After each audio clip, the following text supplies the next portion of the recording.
देखिए, आपने ग्रुप में कौन कौन से ट्रेंड्स देख लिए। Number 1 valency, number 2 atomic size, number 3 metallic and non metallic character. इसके बाद हमारे पास एक और बचता है केमिकल रिएक्टिविटी। ठीक है, अब केमिकल रिएक्टिविटी को हम ग्रुप के लिए और पीरियड के लिए कोई एक जनरल स्टेटमेंट नहीं बनाएंगे, क्योंकि आपको पता है ऊपर से नीचे जाने पर जितने भी ग्रुप हैं उन सारे ग्रुप में ऐसा नहीं होता है कि सारे के सारे मेटल्स ही हों या सारे के सारे नॉन मेटल्स हों। ऐसे भी ग्रुप आपको देखने को मिलते हैं जहाँ पर ऊपर नॉन मेटल लिखा हुआ है, ठीक है, और नीचे मेटल्स लिखे हुए हैं। तो केमिकल रिएक्टिविटी हम एक जनरल स्टेटमेंट नहीं बनाएंगे ग्रुप के लिए या पीरियड के लिए। तो फिर हम कैसे करेंगे? तो हम ये करेंगे कि केमिकल रिएक्टिविटी हम मेटल्स के लिए अलग देखेंगे। हम एक जो स्टेटमेंट लिखेंगे वो किसके लिए लिखेंगे? मेटल्स के लिए अलग लिखेंगे कि केमिकल रिएक्टिविटी मेटल्स की इस तरह की होती है और नॉन मेटल्स की इस तरह की होती है। ठीक है, तो मेटल नॉन मेटल के बारे में बात करेंगे, ना कि ग्रुप और पीरियड के बारे में। क्लियर है ये वाली बात? अच्छा, तो जो 3 पॉइंट आपने ग्रुप में बताए थे वही 3 पॉइंट अब आप पीरियड में डिस्कस कर लो। सबसे पहला पॉइंट आपने जो ग्रुप में ट्रेंड बताया था वो आप पीरियड में डिस्कस करिए। नंबर 1 कौन सा था बताइए? वैलेंसी। नंबर 1 कौन सा था? वैलेंसी। वैलेंसी ग्रुप में कैसा होता था? ग्रुप का ट्रेंड क्या है बताइए? When we move from top to bottom valency के साथ क्या होता है? सेम रहती है। ठीक है, अब जब हम किसी पीरियड में लेफ्ट टू राइट जाएंगे तब क्या होगा उसे देखते हैं। ठीक है, तो इसके लिए हम क्या कर रहे हैं, एक पीरियड लिख रहा हूं मैं। एग्जाम्पल के लिए मैं 3rd पीरियड लिख रहा हूं। ठीक है, आप कोई और पीरियड भी ले सकते हो। एग्जाम्पल के लिए मैं 3rd वाला पीरियड एक लिख कर दिखा रहा हूं। तो फर्स्ट जो ग्रुप होगा, है ना, फर्स्ट ग्रुप में ये 3rd पीरियड में सोडियम आ जाएगा, है ना। फिर ऐसे सेकंड वाले की बात कर रहे होगे तो वहाँ पर कुछ मैग्नीशियम दिखाई देगा आपको, है ना, इस तरह से। फिर आप सेकंड के बाद कहाँ पर पहुँच जाओगे? 13th नंबर वाले ग्रुप में, है ना। तो जब आप 13th नंबर वाले ग्रुप में पहुँचोगे तो फिर वहाँ पर आपको एल्यूमिनियम दिखाई देने लगेगा, है ना। फिर इसके बाद 14th नंबर जब आएगा तो आपको कौन दिखाई देगा? सिलिकॉन, है ना। फिर इसके बाद 15th नंबर पर आओगे तो आपको कौन दिखाई देगा? फास्फोरस। इसके बाद 16th नंबर पर आओगे तो कौन दिखाई देगा आपको? सल्फर। और फिर 17th नंबर पर आओगे तो कौन दिखाई देगा? क्लोरीन। और 18th नंबर पर आओगे तो कौन दिखाई देगा? आर्गन। ठीक है, ये आपको वहाँ पर एलिमेंट इस तरह से दिखाई दे रहे होंगे। ये मैंने यहाँ पर लिख दिया। अब बच्चों इसमें हम क्या करेंगे, इन सब की वैलेंसी निकालेंगे हम लोग। ठीक है, तो ये तो मैंने गैप इसलिए बना दिया कि जिससे आपको याद रहे कि यहाँ से यहाँ तक कौन लिखे हुए हैं? Transition element. उनकी बात हम सेपरेटली करते हैं ऑलवेज। ठीक है, तो इसका मतलब मेन जब भी हम ट्रेंड्स की बात कर रहे हैं तो उन ट्रेंड्स में हम किन को लेकर चलते हैं? फर्स्ट ग्रुप, सेकंड ग्रुप, 13 से लेकर फिर 18th ग्रुप तक। क्यों? क्योंकि इन ग्रुप में जितनी भी बातें हम कहते हैं, जितने भी स्टेटमेंट बनाते हैं कि ऊपर से नीचे आने पर ऐसा हो रहा है वैसा हो रहा है, वो सब रेगुलरली किन ग्रुप में चलता है? सिर्फ फर्स्ट, सेकंड एंड 13 to 18। जो बीच के ग्रुप हैं यानी कि 3rd से लेकर 12th तक, उनमें ये जो आप स्टेटमेंट बना रहे हो कि ऊपर से नीचे आने पर ऐसा होता है, ऊपर से नीचे आने पर ऐसा होता है, वो वाली चीजें रेगुलर नहीं रहती हैं। एग्जाम्पल के लिए अगर यहाँ पर सपोज करो 10 एलिमेंट लिखे हैं और आपने एक स्टेटमेंट बनाया कि टॉप टू बॉटम जाने पर साइज इंक्रीज हो जाता है, यहाँ पर आपने यही तो स्टेटमेंट बनाया था। लेकिन अगर यहाँ 10 एलिमेंट लिखे होंगे ट्रांजिशन एलिमेंट में तो आप देखोगे पहले साइज इंक्रीज हुआ, फिर बीच में फिर डिक्रीज हो गया, फिर इंक्रीज हो गया, फिर कहीं पर और बहुत ज्यादा इंक्रीज हो गया। तो वो ट्रेंड कैसे नहीं है? रेगुलर नहीं है। तो रेगुलर नहीं है, इसलिए जब भी हम ट्रेंड्स की बात करेंगे तो फर्स्ट, सेकंड और फिर 13 to 18 इन ग्रुप्स की बात करेंगे। क्लियर है ये वाला पॉइंट? ठीक है, अब चलिए स्टार्ट करते हैं। सोडियम की बैलेंसी बताइए बच्चों। बैलेंसी आप कैसे निकालते हो? एटॉमिक नंबर इलेक्ट्रॉनिक कॉन्फ़िगरेशन लिखकर। तो सोडियम का इलेक्ट्रॉनिक कॉन्फ़िगरेशन यही रहा होगा 281। मैग्नीशियम का कितना रहा होगा बच्चों बताइए? 282। एल्यूमिनियम का कितना रहा होगा? 283। सिलिकॉन का कितना? 284। फॉस्फोरस का कितना? 285। एंड 16 बताइए कितना, कैसे लिखूं मैं? 286। क्लोरीन कितना? 287। और आर्गन कितना? 288। इस तरह से तो रहेगा, है ना। अच्छा, और फिर इसके बेसिस पर आप उनकी वैलेंसी भी निकालते हो। तो अब मुझे इनकी वैलेंसी बताओ क्या होनी चाहिए। मैं एक बार थोड़ा सा इस साइड में लिख देता हूँ एक साथ इनको, और सोडियम मैग्नीशियम, फिर यहाँ पर लिख देता हूँ aluminium, silicon, phosphorus, sulphur, chlorine and argon. Okay, अब मुझे वैलेंसी बताते जाओ। सोडियम की वैलेंसी बताओ मैं कितनी लिखूं, 1। मैग्नीशियम की बताओ मैं कितनी लिखूं, एल्यूमिनियम की कितनी लिखूं, 3। फिर सिलिकॉन की कितनी लिखूं, 4। अब फॉस्फोरस की कितनी लिखूं, 3, है ना। 8 - 5 कितना, 3। अभी प्लस माइनस नहीं लिखते हैं, सिर्फ यहां पर ऐसे लिख लेते हैं 3। ओके, फिर इसके बाद मुझे बताइए सल्फर की कितनी, 2, क्लोरीन की 1, आर्गन की 0। 8 - 8 0। ये बात ठीक है। तो ये बच्चों एक पीरियड लिखा हुआ है, हम लोगों ने जो पीरियड लिखा है ये थर्ड पीरियड है, ठीक है।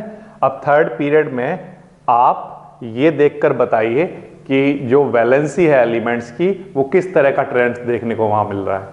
तो आंसर है कि जब हम एक पीरियड में लेफ्ट से राइट की तरफ जाते हैं तो वैलेंसी पहले इंक्रीज होती है 1 से कहां तक, 4 तक। Valency first increase from 1 to 4 and then decrease to 0 and then decrease from 4 to 0।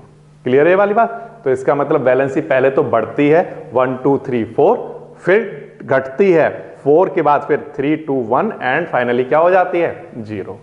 ये ट्रेंड रहता है पीरियड में।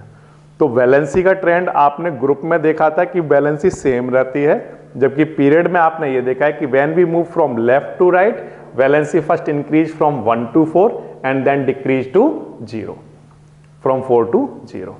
क्लियर है ये वाली बात। तो ये हमारा ट्रेंड बन गया, इसी को हम नोट कर लेते हैं, ठीक है। From 1 to 4 and then decreases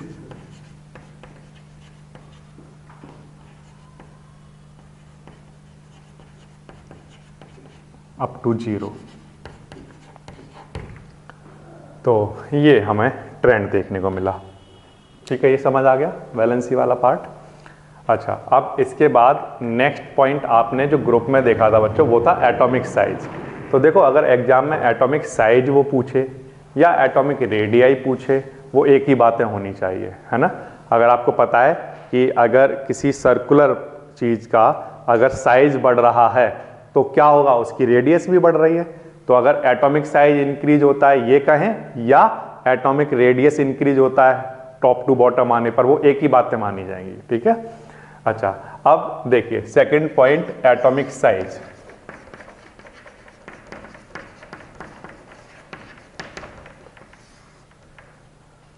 atomic size के बारे में आप क्या देखोगे, when we move from left to right, from left to right in a period, atomic size या रेडियाई भी लिख सकते हो, atomic radii, atomic size decreases,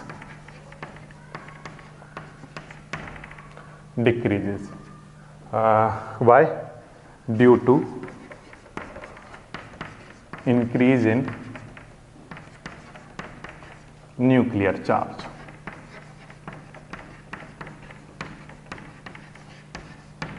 due to increase in nuclear charge. इस बात का क्या मतलब है, इस बात का मतलब ये है, देखिए ध्यान दीजिए, मैं आपके सामने एक पीरियड लिख रहा हूँ। तो जैसे सोडियम लिखा मैंने, मैग्नीशियम लिखा, फिर उसके बाद कौन मिलेगा, एल्यूमिनियम, फिर एल्यूमिनियम के बाद हमें नेक्स्ट कौन मिल रहा है, silicon, phosphorus, sulphur, chlorine, argon. इस तरह से कुछ चल रही हैं चीज़ें। ओके, अब आप मुझे एक बात बताइए, सोडियम का एटॉमिक नंबर कितना है, 11। तो चलो मैंने यहाँ पर लिखा 11। तो अगर एटॉमिक नंबर 11 है, इस बात का मतलब आप ये कह रहे हो कि सोडियम के पास नंबर ऑफ प्रोटॉन कितने हैं और नंबर ऑफ इलेक्ट्रॉन कितने हैं, ठीक है। तो ये वाले सोडियम के प्रोटॉन इन इलेक्ट्रॉनों को अपनी तरफ खींचते होंगे, है ना, ठीक है। तो आप कुछ कंसीडर कर लो कि जो फोर्स है वो 11 लोग लगा रहे हैं, तो एक एक पर लगा रहा है। ऐसा सोचो कि इधर 11 लोग खड़े हुए हैं, इधर 11 प्रोटॉन है, इधर 11 इलेक्ट्रॉन है, और एक पर फोर्स लगा रहा है, सपोज करो, केवल एक हाइपोथेटिकल सिचुएशन है ना, तो 1 पर फोर्स लगा रहा है, तो टोटल फोर्स कितने हो गए? 11। क्लियर है ये वाली बात? ठीक है। फिर दूसरा, मैग्नीशियम का एटॉमिक नंबर है 12, तो प्रोटॉन आपने कहा वो भी 12 होने चाहिए और इलेक्ट्रॉन भी कितने होने चाहिए? 12। ठीक है, इधर ध्यान दीजिए। तो प्रोटॉन और इलेक्ट्रॉन ये 12 है। अब फिर से आप फोर्स के बारे में सोचिए, इधर 12 लोग खड़े हैं, इधर 12 लोग खड़े हैं और वो एक दूसरे पर फोर्स लगा रहे हैं। अगर हम इसको समझने के लिए ऐसा मान लें कि एक पर एक फोर्स लगा रहा है, ठीक है, तो टोटल कितने फोर्स लग रहे होंगे यहाँ पर? 12। कैसा फोर्स? रिपल्सन का या अट्रैक्शन का? अट्रैक्शन का फोर्स, क्योंकि दोनों पर अलग अलग चार्ज है ना, ये पॉजिटिव होता है और ये नेगेटिव। तो अट्रैक्शन का फोर्स अगर ज्यादा लग रहा हो तो चीजें ज्यादा पास होंगी या दूर होंगी? सोचो फिर से, अट्रैक्शन का फोर्स अगर ज्यादा हो तो चीजें ज्यादा पास होंगी या दूर हो जाएंगी? पास होंगी, है ना। तो आपको क्या लगता है इनमें से, इन दोनों केस में से कहां पर चीजें ज्यादा पास पास आ गई होंगी? मैग्नीशियम वाले केस में। क्यों? क्योंकि आपने कहा यहां अट्रैक्शन का फोर्स ज्यादा है ना। तो जब अट्रैक्शन का फोर्स ज्यादा होगा तो इसका प्रोटॉन ने इसके इलेक्ट्रॉनों को क्या किया होगा? अपनी तरफ खींच लिया होगा, ज्यादा खींच लिया होगा। ये भी खींच रहे हैं लेकिन इसने ज्यादा खींच लिया होगा। ये वाली बात क्लियर है? फिर से एल्यूमिनियम 13, प्रोटॉन वहां पर 13 होंगे, इलेक्ट्रॉन भी 13 होंगे। अब यहां पर टोटल फोर्स कितना लग रहा होगा? जो हमने सिचुएशन सोची है उसके हिसाब से 13 फोर्स, अट्रैक्शन के 13 फोर्स। तो वहां पर अट्रैक्शन और ज्यादा हो गया, तो इलेक्ट्रॉन प्रोटॉन के और पास आ गया। तो जब वो पास आ जाएगा तो जो साइज है वो छोटा हो जाएगा या बड़ा हो जाएगा? स्मॉल। साइज कैसा होता जा रहा है? डिक्रीज। यहां पर अट्रैक्शन है, ठीक है, मैंने कहा प्रोटॉन ने इलेक्ट्रॉनों को अपनी तरफ खींचा, लेकिन यहां पर अट्रैक्शन ज्यादा है, तो यहां पर प्रोटॉन ने इलेक्ट्रॉनों को खींचा और ये और पास आ गया। फिर इस वाले केस में और ज्यादा खींचा, ज्यादा फोर्स लगा और ज्यादा पास आ गया। इसमें और ज्यादा कर देते जाएंगे आप, तो आप क्या देखेंगे कि साइज क्या होता जा रहा है? डिक्रीज होता जा रहा है। साइज डिक्रीज क्यों होता जा रहा है? तो आंसर है क्या बढ़ता जा रहा है? चार्ज। क्या बढ़ रहा है? चार्ज। कौन सा वाला चार्ज बढ़ रहा है? तो आप सिंपली इसको कह सकते हो कि न्यूक्लियस का जो चार्ज है, मतलब आप सिंपली ये कहोगे कि प्रोटॉन बढ़ते जा रहे हैं। जब आप ये कहते हो कि प्रोटॉन बढ़ते जा रहे हैं तो आपने साथ में ये भी ऑटोमेटिकली कह दिया कि क्या बढ़ते जा रहे हैं? इलेक्ट्रॉन बढ़ते जा रहे हैं। तो आप क्या कहते हो कि when we move from left to right due to increase in nuclear charge, nuclear charge इसको बोलेंगे, ठीक है, due to increase in nuclear charge force of attraction increases, that's why atom क्या हो जाएगा? Decrease in size. कैसा होता जाएगा? स्मॉल होता जाएगा। तो when we move from left to right atomic size what decreases. Third है metallic and non-metallic character, ठीक है, metallic and non-metallic character। Okay, अपनी बुक को उठाइए और एनसीईआरटी की बुक में जहां भी आपको मॉडर्न पीरियडिक टेबल दिखती है उस मॉडर्न पीरियडिक टेबल को देखिए। जब आप मॉडर्न पीरियडिक टेबल को देख रहे हो तो आपको लेफ्ट साइड में कुछ ग्रीन कलर दिखाई दे रहा है और बिल्कुल राइट साइड में जब आप चले जाते हो बुक के तो आपको येलो कलर दिखाई दे रहे हैं। बीच में आपको कैसा कुछ पिंक कलर दे रखा है, पिंक कलर दिखाई दे रहा है ना। तो बच्चों जो आपको ग्रीन कलर में वहाँ पर दिखाया हुआ है वो सबके सब मेटल्स दिए हुए हैं। जैसे आप देख पा रहे होगे फर्स्ट ग्रुप सेकंड ग्रुप में, है ना, ये सब क्या लिखे हुए हैं? जैसे मैग्नीशियम हो गया, है ना, सोडियम हो गया, लिथियम हो गया, ये सब क्या है? मेटल्स हैं। तो ये जो इतना भी ग्रीन वाला पार्ट है वो सब मेटलिक वाला पार्ट है, मेटल्स वाले पार्ट है। और जब आप राइट साइड पे पहुंच जाते हो येलो वाला पार्ट, वहाँ सारा ऑक्सीजन लिखा होगा, क्लोरीन, ब्रोमीन, फ्लोरीन, ये सब लिखे होंगे। तो ये सब क्या है बताओ? Non metals. तो अब आप कंक्लूड करो और मुझे कंक्लूड करके बताओ कि जब आप लेफ्ट से राइट की तरफ जा रहे हो तो मेटालिक कैरेक्टर इंक्रीज हो रहा है या डिक्रीज हो रहा है? मेटालिक कैरेक्टर, ध्यान से सोचना, मेटालिक कैरेक्टर डिक्रीज हो रहा है, करेक्ट। फिर से when we move from left to right non metallic character increase हो रहा है या डिक्रीज हो रहा है? इंक्रीज हो रहा है। क्लियर है?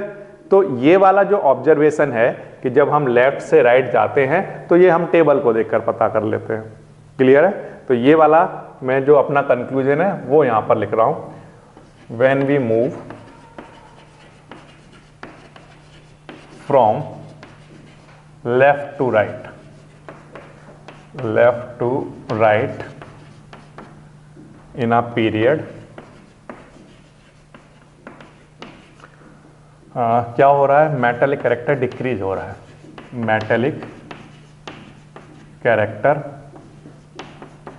डिक्रीजेस।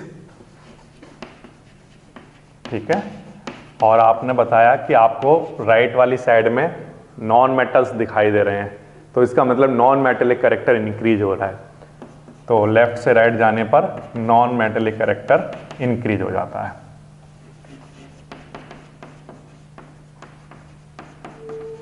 Character increases. ठीक है बच्चों, इस तरह से। ओके, अच्छा, अब टेबल को जब आपने देखा तो आपने मुझे बताया कि लेफ्ट साइड पर सारे मेटल्स लिखे हुए हैं, राइट साइड पर येलो कलर के जो हैं वो सब नॉन मेटल हैं। बीच में आपने ये देखा कि कुछ पिंक में कुछ वहाँ पर एलिमेंट लिखे हुए हैं, वो कहलाएंगे सेमी मेटलॉइड। ठीक है, सेमी कंडक्टर्स कहलाते हैं। तो सेमी मेटलॉइड जो होते हैं वो नाम से पता चल रहा है, सेमी का मतलब हो गया कि कुछ वो मेटल की प्रॉपर्टी रखते हैं और कुछ वो नॉन मेटल की प्रॉपर्टी रखते हैं। ठीक है, ये वाली बात क्लियर है?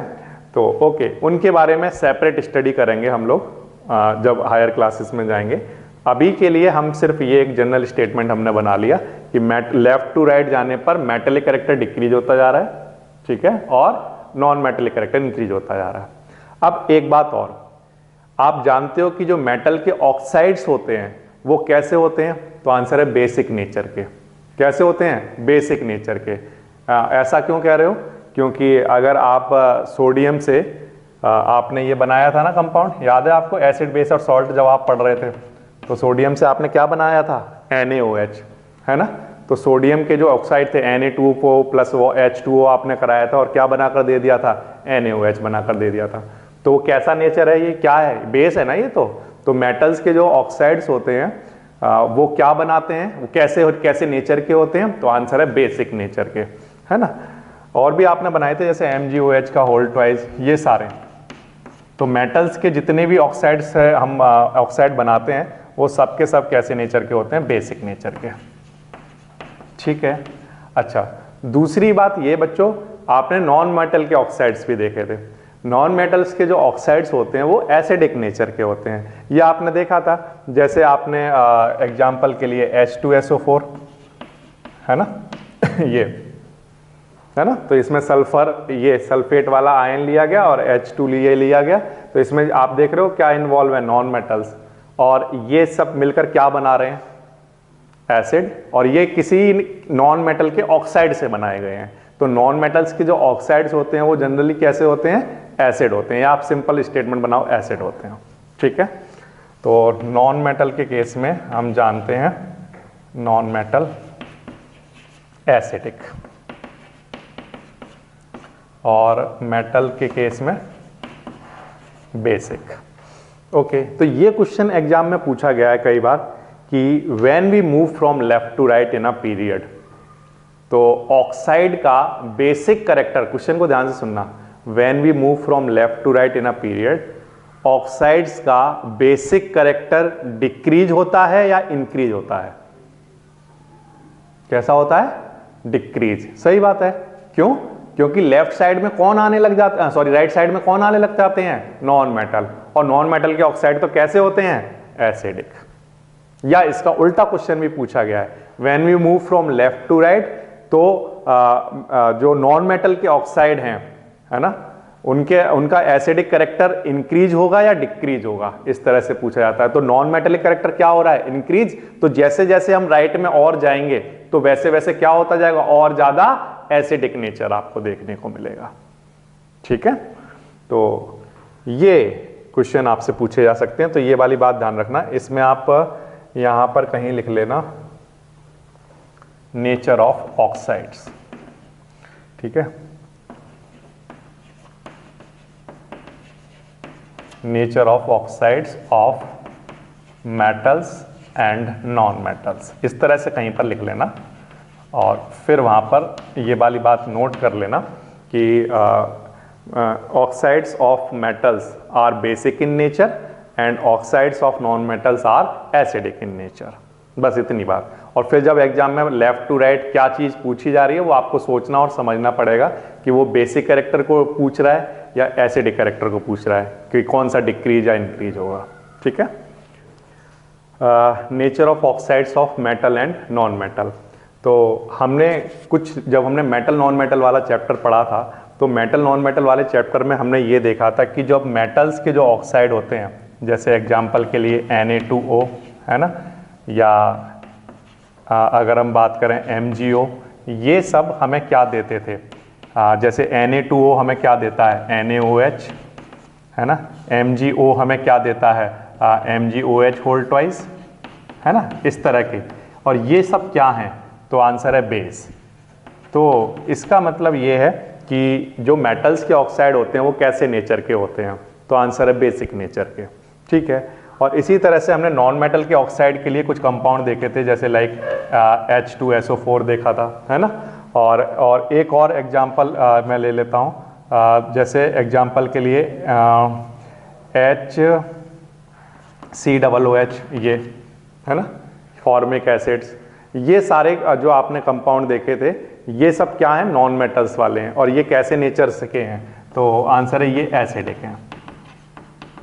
ठीक है, अच्छा अब दूसरी चीज़ सुनिए आप ध्यान से, ये ठीक है, आप सिर्फ इतना लिखिए कि मेटल्स के जो ऑक्साइड्स होते हैं वो बेसिक नेचर के होते हैं और नॉन मेटल के ऑक्साइड जो होते हैं वो एसिडिक नेचर के होते हैं। ये बात हम मेटल नॉन मेटल वाले चैप्टर में पहले से पढ़ चुके हैं। ओके, अब इस चैप्टर में क्या क्वेश्चन बनता है, इस चैप्टर में ये क्वेश्चन बनता है कि जब हम लेफ्ट से राइट की तरफ जाएंगे तो ऑक्साइड का बेसिक नेचर डिक्रीज होगा या इंक्रीज होगा। तो हमें पता है कि जब हम लेफ्ट से राइट की तरफ जाएंगे तो हमें कौन मिलेंगे, नॉन मेटल्स, और इस साइड में कौन थे, मेटल। तो जब हम मेटल से नॉन मेटल की तरफ जा रहे हैं, जब हम लेफ्ट से राइट जा रहे हैं, इसका मतलब मेटल से कैसे जा रहे हैं, नॉन मेटल्स की तरफ। तो इसका मतलब जो ऑक्साइड का नेचर है वो बेसिक से कैसा होने जा रहा है, एसिडिक। तो बेसिक कैरेक्टर क्या हो रहा है, डिक्रीज। कौन सा कैरेक्टर इंक्रीज हो रहा है, एसिडिक कैरेक्टर। ये वाली बात क्लियर है।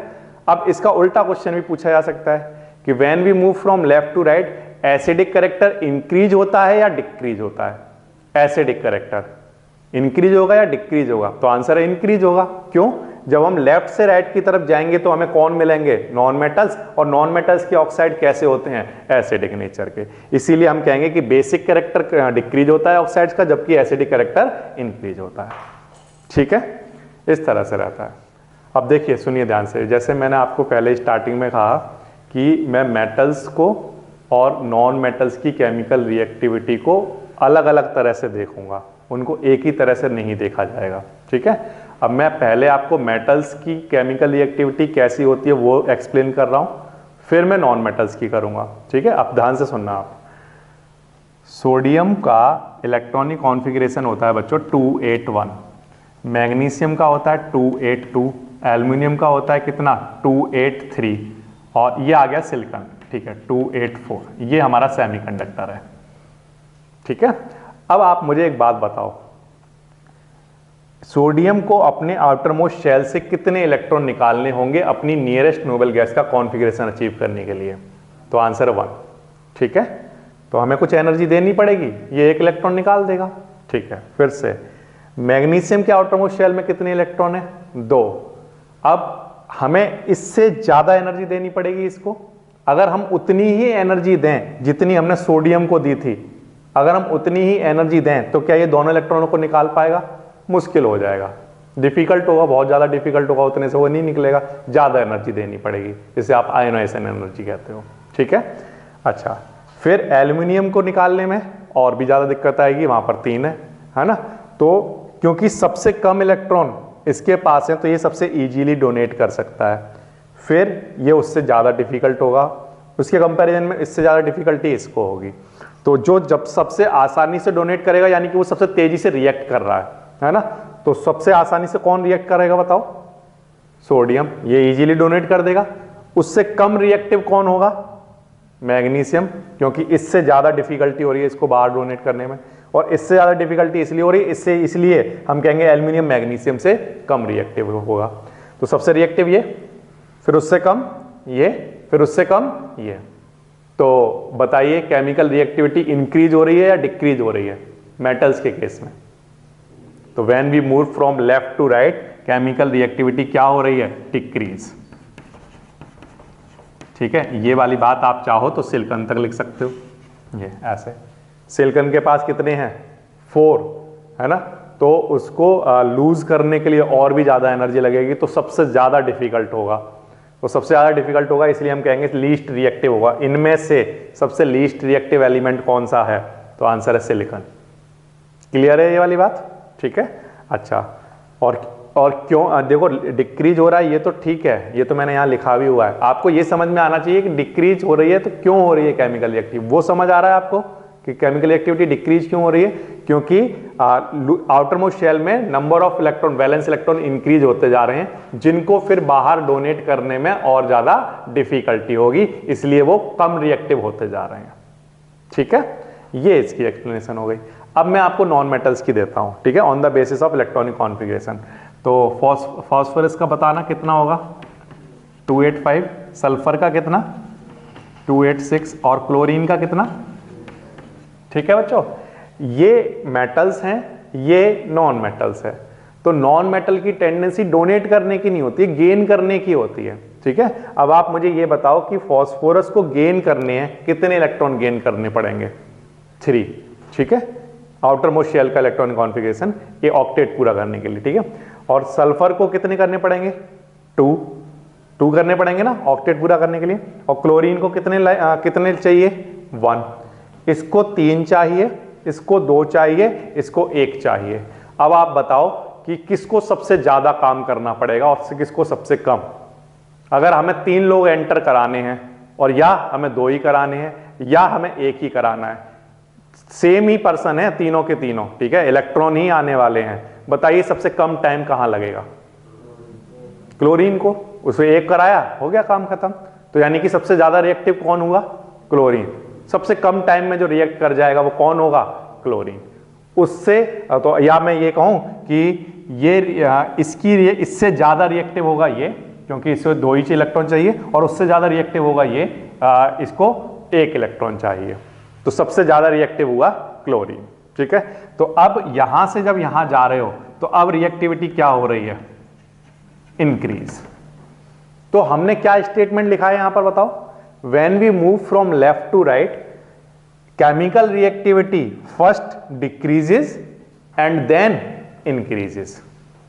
तो जब आप डिक्रीजेस कह रहे होते हो तो एक्चुअल में आप किसकी बातें कर रहे होते हो? मेटल्स की। और फिर जब आप इंक्रीजेस कह रहे होते हो तो किसकी बातें कर रहे होते हो एक्चुअल में? नॉन मेटल्स की। क्लियर है ये वाली बात? तो ये हो गया हमारा पीरियड का ट्रेंड। नेक्स्ट हमारे पास हमने पढ़ लिया पीरियड के लिए वेरिएशन केमिकल रिएक्टिविटी का। ठीक है, समझ आ गया आपको? मेटल और नॉन मेटल के अलग अलग देख लिया। अब हम ग्रुप में देख लेते हैं, और ग्रुप में भी हम ये करेंगे, पहले मेटल्स के लिए देख लेंगे, फिर नॉन मेटल्स के लिए देख लेंगे। ठीक है, तो पहले मैं आपको मेटल्स का एक्सप्लेनेशन दे रहा हूँ कि आप मुझे खुद बताना कि डिक्रीज हो रही होगी या इंक्रीज हो रही होगी। ठीक है, केमिकल रिएक्टिविटी। तो बच्चों जब हम टॉप से बॉटम पर आते हैं, ठीक है, तो कोई भी एक ग्रुप ले लेते हैं, जैसे एग्जांपल के लिए ले लिया लिथियम, फिर सोडियम, है ना, और फिर ले लिया पोटेशियम। ये एक ग्रुप में कुछ एलिमेंट मैंने यहाँ पर लिख लिए। अब देखो लिथियम जो होता है उसके पास आप जानते हो 1 शेल होती है, ओके। फिर सोडियम जो होता है आप जानते हो उसके बाद 2 शेल होते हैं, सॉरी लिथियम, सॉरी मुझे यहाँ पर 2 लिखना चाहिए, और यहाँ पर 3 शेल होती हैं, क्योंकि यहाँ पर एक हाइड्रोजन और लिखा होगा, लेकिन मैंने मेटल्स दिखाने हैं इसलिए मैंने हाइड्रोजन ले लिया। और पोटेशियम के पास आप जानते हो कितनी शेल होती हैं? 4 शेल होती हैं। ठीक है, इस तरह से रहता है। तो जब आपको ये पता है पहले से कि जब आप टॉप टू बॉटम जाते हो तो एटॉमिक साइज क्या होता है? इंक्रीज। ठीक है, एटॉमिक साइज अगर इंक्रीज हो जाएगा तो आपको पता है कि जो प्रोटॉन से इस वाले आउटर मोस्ट शेल वाला जो इलेक्ट्रॉन है उसकी आप मुझे डिस्टेंस देखकर बताइए कि वो कम हो रही है या ज्यादा हो रही है? ज्यादा। यहाँ न्यूक्लियस से उस इलेक्ट्रॉन की जो डिस्टेंस है वो क्या हो रही है, बढ़ती जा रही है।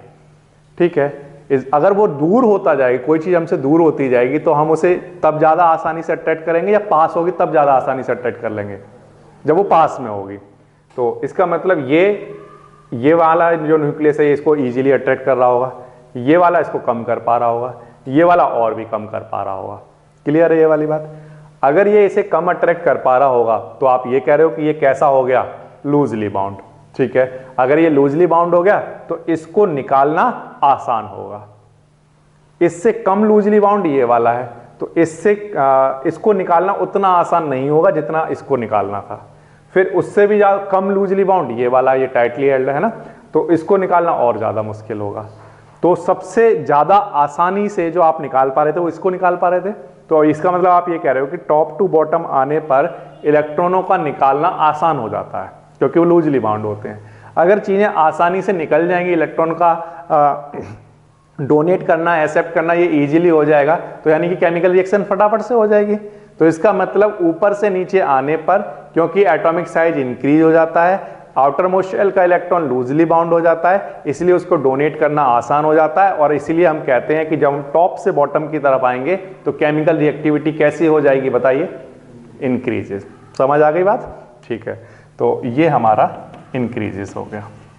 ठीक है, तो यही वाली बात हम नोट कर लेते हैं मेटल्स के लिए। When we move from top to bottom, top to bottom in a group, क्या लिखना चाहिए मुझे, केमिकल रिएक्टिविटी है ना, केमिकल रिएक्टिविटी इंक्रीजेस। और ये ऊपर हेडिंग क्यों डाली हुई है, मेटल्स की बात हो रही है, तो अंडरस्टूड होगा कि वो मेटल्स की बातें हो रही हैं। ये हो गई बच्चों एक बात। ठीक है, अब हम लोग नॉन मेटल्स की बातें करें। अब मुझे नॉन मेटल्स के बारे में बताओ आप। जैसे मान लो एग्जाम्पल के लिए ये ले लेते हैं, फॉस्फोरस, सल्फर, क्लोरीन। ठीक है, इन तीनों का मैंने कहा सेल तो सेम रहेगा, जैसे मैंने वहां पर लिखा ना, जैसे इसके पास 3 सेल होंगी फॉस्फोरस के पास। ठीक है, इसके पास भी 3 सेल होंगी, सबके पास 3-3 सेल होंगी, क्लोरीन के पास भी 3 सेल होंगी। लेकिन आप मुझे ये बताओ कि इनमें से सबसे छोटा साइज किसका होगा? अभी तो पढ़ा था आपने, किसका होगा? क्लोरीन का। किसका साइज छोटा होगा? क्लोरीन का। क्यों होगा बताओ? इसके पास प्रोटॉन कितने थे? 15, और इलेक्ट्रॉन कितने थे? 15। इसके पास 16 प्रोटॉन, इसके पास 16 प्रोटॉन, इसके पास 17 और इलेक्ट्रॉन भी कितने? 17। ठीक है, अब सबसे ज्यादा अट्रैक्शन कहां पर हो रहा होगा? क्लोरीन के पास, इसलिए उसका साइज कैसा होगा? छोटा। ये आपने पढ़ा, when we move from left to right in a period, atomic size क्या हो जाता है? डिक्रीज। अब अगर मैं आपको ऐसा फिगर बनाकर दूं बच्चों, यहां पर इस तरह का एक फिगर बनाकर देता हूं, तब आप मुझे ये बताना कि लेफ्ट से राइट जाने पर कहां पर केमिकल रिएक्टिविटी इंक्रीज हो रही होगी या डिक्रीज हो रही होगी। ठीक है, ये आप मुझे बताना।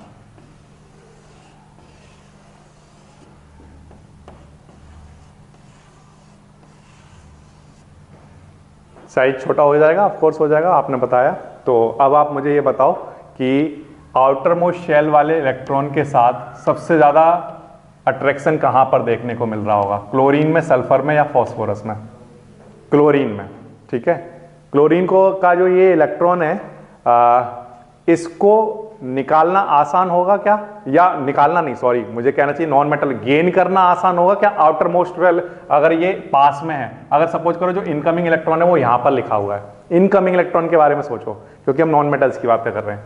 तो जो इनकमिंग इलेक्ट्रॉन है यहां पर रखा हुआ है, इसका इनकमिंग इलेक्ट्रॉन यहां पर आने वाला है, ये यहां आने वाला है। इन न्यूक्लियस का काम क्या होता है बच्चों? जो इनकमिंग इलेक्ट्रॉन होता है उसको खींचने में हेल्प करता है ये जो आने वाला इलेक्ट्रॉन है। अब आप मुझे ये बताओ, इनमें से कौन सा न्यूक्लियस ऐसा है जो आने वाले इलेक्ट्रॉनों को अपनी तरफ इजीली खींच पाएगा? क्लोरीन का। क्योंकि आप वो सबसे पास में होगा ना, इसके जो आने वाला है उसके सबसे पास में कौन है, ये वाला न्यूक्लियस। ये वाला आप देख रहे हो थोड़ा दूर है क्योंकि इसका साइज उसके कंपैरिजन में बड़ा है। ये वाला और जब और भी ज्यादा बड़ा साइज है तो ये आने वाला इलेक्ट्रॉन वो इससे और भी ज्यादा दूर है। तो सबसे कम इजीली कौन खींच पाएगा, ये वाला। तो यानी कि सबसे लीस्ट रिएक्टिव कौन होगा, फास्फोरस। ठीक है, सबसे इजीली कौन खींच पाएगा, इजीली कौन खींच पाएगा, क्लोरीन वाला न्यूक्लियस। इसलिए सबसे ज्यादा रिएक्टिव कौन होगा, क्लोरीन वाला। ये वाली बात आई समझ में। तो ये तो बात हो गई, ये तो मैंने एक पीरियड वाली लिख दी। अगर मैं बात करूं ग्रुप की, हमें तो ग्रुप की बात करनी है ना, तो टॉप टू बॉटम आने पर मेटेलिक कैरेक्टर क्या हो जाता है, इंक्रीज होता है ना। अगर इंक्रीज होता है तो केमिकल रिएक्टिविटी, पहले नॉन मेटल्स मिलते हैं फिर हमें मेटल्स मिलने लगते हैं। तो उस केस में कुछ इस तरह का सीन रहता होगा। देखो मैं इसको इस तरह से समझाना चाहिए मुझे। फ्लोरीन और ले लो क्लोरीन और ले लो ब्रोमीन और ले लो आयोडीन, ऐसे। अब इनमें से सबसे ज्यादा साइज किसका होगा बताओ, साइज की बात करो, बाकी सब भूल जाओ। साइज किसका ज्यादा होगा इनमें से, टॉप टू बॉटम की तरफ चल रहे हो, बताओ साइज कैसा होगा, किसका सबसे ज्यादा होगा, आयोडीन का। सबसे कम साइज किसका होगा, फ्लोरीन का। अगर इसका साइज छोटा है, ऐसे मान लो, एग्जाम्पल के लिए सिर्फ लिख रहा हूं, जैसे मैंने ऐसा लिखा, और इसका साइज थोड़ा बड़ा है, ये उसका साइज और भी बड़ा रहा होगा ब्रोमीन का, और बहुत बड़ा, 4 उसमें सेल होंगी। तो जो इनकमिंग इलेक्ट्रॉन है उसके लिए ये सबसे पास में होगा, है ना। तो ये इजीली गेन करेगा इसको, और अगर ये इजीली गेन करेगा तो सबसे ज्यादा रिएक्टिव कौन होगा, ये होगा। फिर उससे कम रिएक्टिव ये, और उससे कम रिएक्टिव ये, और उससे कम रिएक्टिव ये। इसका मतलब आप ये कह रहे हो कि जब टॉप से बॉटम की तरफ जाते हैं तो केमिकल रिएक्टिविटी क्या होती है नॉन मेटल्स की, सिर्फ नॉन मेटल्स में बताइए। मैंने नॉन मेटल्स लिखे, तो बताइए केमिकल रिएक्टिविटी बढ़ रही है या कम हो रही है, कम हो रही है, डिक्रीज हो रही है। क्योंकि सबसे ऊपर वाला जो है उसका साइज कैसा है, छोटा। फिर उसके बाद साइज क्या होता जा रहा है, इंक्रीज होता जा रहा है। साइज इंक्रीज होता जाएगा तो न्यूक्लियस से इनकमिंग इलेक्ट्रॉन कैसा हो जाएगा, दूर हो जाएगा। तो उसका जो अट्रैक्शन है वो कम हो जाएगा, इसलिए वो उसको इतना इजीली गेन नहीं कर पाएगा। तो सबसे इजीली गेन कौन कर पाएगा, जो सबसे पास में होगा, इसलिए वो सबसे ज्यादा रिएक्टिव होगा। तो when we move from top to bottom, chemical reactivity decreases, किसके लिए, फॉर नॉन मेटल। और इस वाले केस में आपने क्या कहा था, मेटल्स के लिए क्या कहा था, इंक्रीज हो जाती है। ठीक है, तो ये वाला पॉइंट भी नोट कर लो।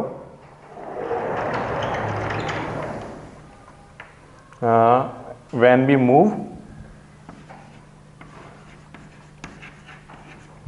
Move from top to bottom,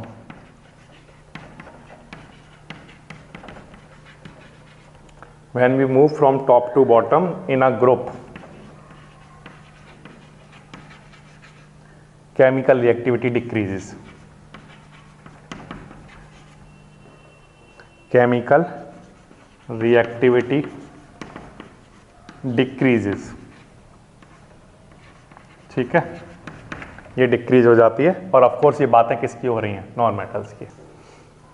ठीक है,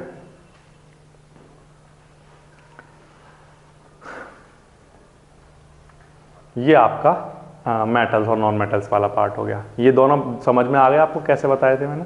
ठीक है, ये आपका चैप्टर यहाँ पर कंप्लीट हो गया।